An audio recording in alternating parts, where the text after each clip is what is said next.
11वा विहंग संस्कृती art festival 2025 तलावांचे शहर म्हणून ओळखल्या जाणाऱ्या ठाणे शहरात 11वा विहंग संस्कृती आर्ट फेस्टिवल 2025 सालाबादप्रमाणे 10 ते 31 जानेवारी दरम्यान ठाण्यातील उपवन तलाव परिसरात आयोजित केला आहे।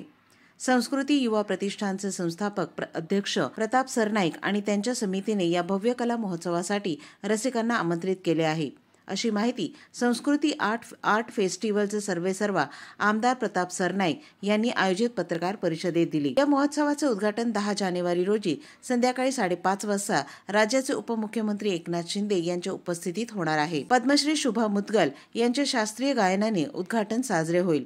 4 दिवस चालणाऱ्या या महोत्सवात अभिजित भट्टाचार्य, विदुषी आरती अंकलिकर टिकेकर, केतकी माटेगावकर, उस्ताद शाहिद परवेज यासह अनेक प्रख्यात कलाकार आपली कला सादर करतील। फेस्टिवलचे वैशिष्ट्य म्हणजे उपवन घाट, जो बनारस घाटाच्या धर्तीवर तयार करण्यात आला आहे। कार्यक्रमात सुमारे 6 लाख प्रेक्षक सहभागी होतील।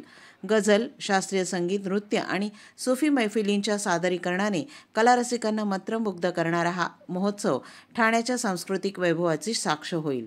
प्रताप सरनाईक फाउंडेशनच्या माध्यमातून या वर्षी सुद्धा संस्कृती आर्ट फेस्टिवल दिनांक 10, 11, 12 आणि 13 जानेवारी रोजी उपवनच्या अतिशय निसर्गरम्य परिसरामध्ये आम्ही साजरा करतोय आणि प्रामुख्यानं राज्याचे उपमुख्यमंत्री श्री एकनाथ शिंदे साहेब यांच्या हस्ते 10 तारखेला सायंकाळी 5 वाजता याचं उद्घाटन केलं जाईल आणि 4 दिवस चालणाऱ्या या फेस्टिवलमध्ये लाखो ठाणेकरच नव्हे तर महाराष्ट्रातल्या विविध ठिकाणावरून येणारे लोक सहभागी होत असतात आणि अतिशय दिग्गज कलाकार आहे। पद्मश्री, पद्मविभूषण ह्या कलावंतांबरोबर सकाळी 6 वाजल्यापासून तुम्हाला ती मैफिल रंगताना दिसणार आहे। प्रामुख्यानं 11, 12 आणि 13 रोजी सायंकाळी अभिजित भट्टाचार्य, त्याचबरोबर संजीव राठोड आणि मिका सिंग यांची अदाकारीसुद्धा मुख्य स्टेजवर होणार आहे।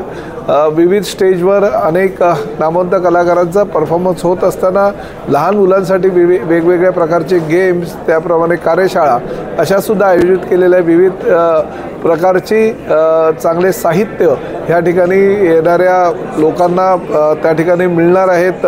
विकत घेणाऱ्या पेंटिंगचं आम्ही एक्झिबिशन त्या ठिकाणी ठेवणार आहोत आणि दरवर्षी वेगवेगळं काहीतरी देण्याचा प्रयत्न आहे। प्रामुख्यानं आपल्या देशाला स्वातंत्र्य होऊन 75 वर्ष पूर्ण झाली आणि ह्या ठाण्यामध्ये देशातले विविध राज्यातली लोक ज्या गुण्यागोविंदानं राहतात ती एक थीम घेऊन आम्ही लोकांच्या पुढे यावर्षी आमचा फेस्टिवलचा जो आयोजन आहे तो सादर करीत आहोत आणि आम्हाला निश्चित खात्री आहे की लाखो लोकांची गर्दीची दरवर्षी असते तशीच गर्दी ह्या वर्षीसुद्धा या फेस्टिवलला होणार आहे। त्यामुळे मनोरंजनासाठी आणि विविध उपक्रम एक ठाणेकरांना मिळणार असल्यानं ह्या फेस्टिवलमध्ये आवर्जून सगळेजण हजेरी लावत असतात।